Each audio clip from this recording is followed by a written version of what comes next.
Hey, good evening. It's Tuesday, January 2nd, 2024. Here we are already into the new year. Got Q&A Friday coming up on this Friday.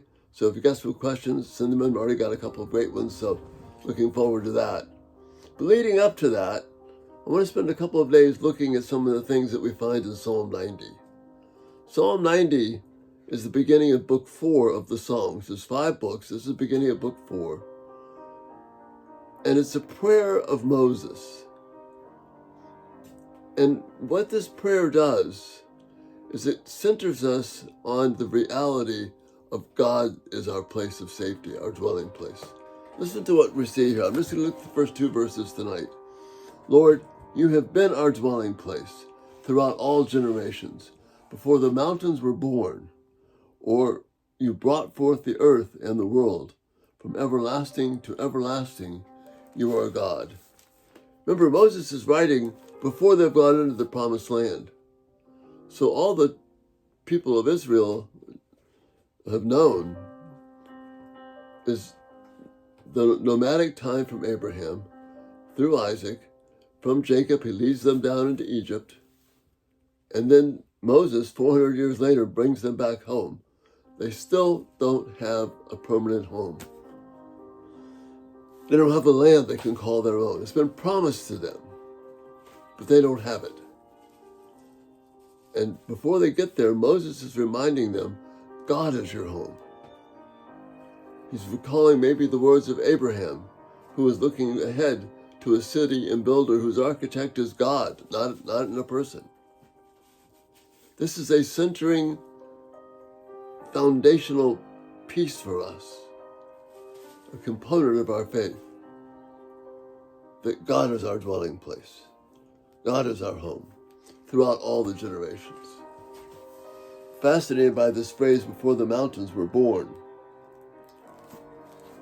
He was there before these mountains came. The thumbnail tonight is an image of some mountains near here. And we see these mountains as we step back from them slowly. We see the fact that these mountains are the place that God made, the place that He made.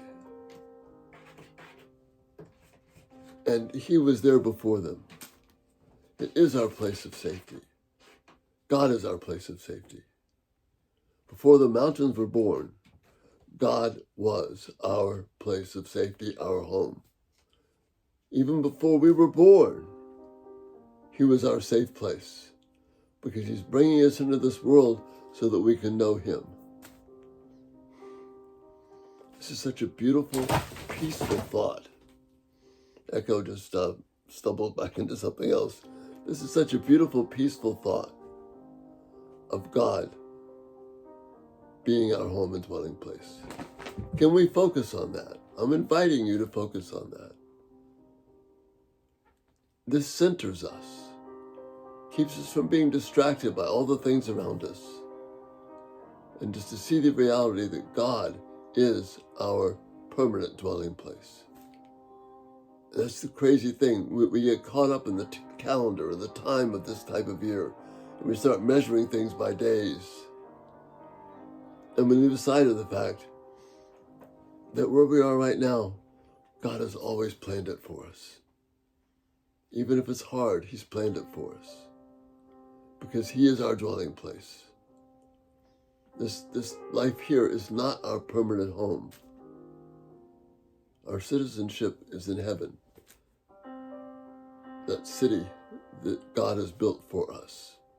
That's where our home is. But the reality, what Moses is telling us, that's where our home has always been. It's such a great comfort. Listening in to what Moses is saying. His prayer, Lord, you have been our dwelling place throughout all generations, before the mountains were born, where you brought forth the earth and the world. From everlasting to everlasting, you are God. Such a beautiful thought, such a secure thought. God is my home, my resting place, my dwelling place, my place of safety. Even if it looks like I've been deserted everywhere else, God is there for me. And I believe that by faith, not by the sight, but I believe it by faith. And Moses is reminding us in a time when he and his people had no permanent home, and Moses would never have one on this earth, that God is our dwelling place, our place of safety. Love to hear your thoughts, any questions you have or feedback. And we'll finish off Psalm 90 the next couple of days. But this is such a key foundational place of safety and comfort for us. I pray that it will be that way for you. Thanks so much for being here, and Lord willing, we'll see you tomorrow. Have a great night. Bye-bye.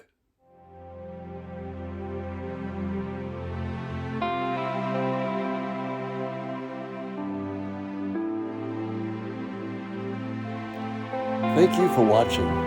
May God richly bless you as you seek to live for His glory.